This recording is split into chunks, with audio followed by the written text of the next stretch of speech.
सीतारामचंद्राभ्याम नमः। श्रीमद् वाल्मीकि रामायण अरण्य कांड 44वां सर्ग। श्री राम के द्वारा मारीच का वध और उसके द्वारा सीता और लक्ष्मण के पुकारने का शब्द सुनकर श्री राम की चिंता। लक्ष्मण को इस प्रकार आदेश देकर रघुकुल का आनंद बढ़ाने वाले महातेजस्वी श्री रामचंद्र जी ने सोने के मुठ वाले तलवार कमर में बांध ली। तत्पश्चात महापराक्रमी रघुनाथ जी तीनों स्थानों में झुके हुए अपने आभूषण रूप धनुष को हाथ में ले पीठ पर दो तरकश बांध कर वहां से चल दिए। राजाधिराज श्री राम को आते देख वह वन्य मृगों का राजा कांचन मृग भय के मारे छिप गया, किंतु फिर तुरंत ही उनके दृष्टि पथ में आ गया। तब तलवार बांधे और धनुष लिए श्री राम जिस ओर वह मृग था उसी ओर दौड़े। धनुर्धर श्री राम ने देखा वह अपने रूप से सामने की दिशा को प्रकाशित सी कर रहा था। उस महान वन में वह पीछे की ओर देख देख कर आगे की ओर भाग रहा था। कभी छलांगे मारकर बहुत दूर निकल जाता और कभी इतना निकट दिखाई देता कि हाथ से पकड़ लेने का लोभ पैदा कर देता था। कभी डरा हुआ, कभी घबराया हुआ और कभी आकाश में उछलता हुआ दिख पड़ता था। कभी वन के किन्हीं स्थानों में छिपकर अदृश्य हो जाता था, मानो शरद ऋतु का चंद्रमंडल मेघ खंडों से आवृत हो गया हो। एक ही मुहूर्त में वह निकट दिखाई देता और पुनः बहुत दूर के स्थान में चमक उठता था। इस तरह प्रकट होता और छिपता हुआ वह मृग रूप धारी मारीच श्री रघुनाथ जी को उनके आश्रम से बहुत दूर खींच ले गया। उस समय उससे मोहित और विवश होकर श्री राम कुछ कुपित हो उठे और थक कर एक जगह छाया का आश्रय ले हरी हरी घास वाली भूमि पर खड़े हो गए। इस मृग रूपधारी निशाचर ने उन्हें उन्मत्त सा कर दिया था।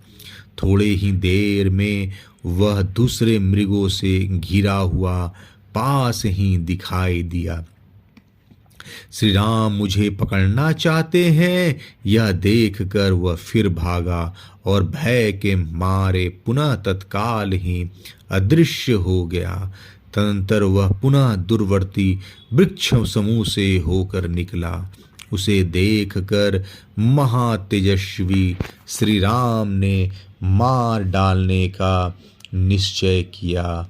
तब वहां क्रोध में भरे हुए बलवान राघवेंद्र श्री राम ने तरकस से सूर्य के किरणों के समान तेजस्वी एक प्रज्वलित एवं शत्रु संहार का वाण निकालकर उसे अपने सुदृढ़ धनुष्य पर रखा और उस धनुष को जोर से खींचकर उस मृग को ही लक्ष्य करके फुफकारते सर्प के समान सनसनाता हुआ प्रवाह प्रज्वलित एवं तेजस्वी बाण जिसे ब्रह्मा जी ने बनाया था छोड़ दिया। वज्र के समान तेजस्वी उस उत्तम बाण ने मृग रूपधारी मारीच को शरीर को चीरकर उसके हृदय को भी विदीर्ण कर दिया। उसकी चोट से अत्यंत आतुर हो वह राक्षस ताड़ के बराबर उछलकर पृथ्वी पर गिर पड़ा। उसका जीवन समाप्त हो चला। वह पृथ्वी पर पड़ा पड़ा भयंकर गर्जना करने लगा। मरते समय मारीच ने अपने उस कृत्रिम शरीर को त्याग दिया। फिर रावण के वचन का स्मरण करके उस राक्षस ने सोचा, किस उपाय से सीता लक्ष्मण को यहाँ भेज दे और सुने आश्रम से रावण उसे हर ले जाए। रावण के बताए हुए उपाय को काम में लाने का अवसर आ गया है। यह समझकर उसने श्री रामचंद्र जी के ही समान स्वर में हा सीते, हा लक्ष्मण कहकर पुकारा। श्री राम के अनुपम बाण से उसका मर्म विदीर्ण हो गया था।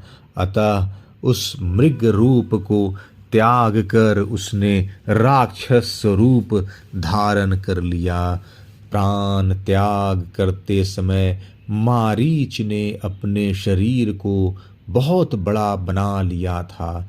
भयंकर दिखाई देने वाले उस राक्षस को भूमि पर पड़कर खून से लथपथ हो पृथ्वी धरती पर लौटते हुए और छटपटाते देख श्री राम को लक्ष्मण की कही हुई बात याद आ गई और वे मन ही मन सीता की चिंता करने लगे। वे सोचने लगे, अहो जैसा लक्ष्मण ने पहले कहा था उसके अनुसार वह वास्तव में मारीच की माया ही थी। लक्ष्मण की बात ठीक निकली। आज मेरे द्वारा यह मारीच ही मारा गया। परंतु यह राक्षस उच्च स्वर से हा सीते, हा लक्ष्मण की पुकार करके मरा है। उसके उस 10 शब्द को सुनकर सीता की कैसी अवस्था हो जाएगी और महाबहू लक्ष्मण की भी क्या दशा होगी।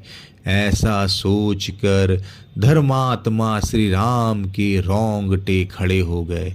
उस समय वहां मृग रूपधारी उस राक्षस को देखकर, उसके उस शब्द को सुनकर श्री राम के मन में विषाद जनित तीव्र भय समा गया।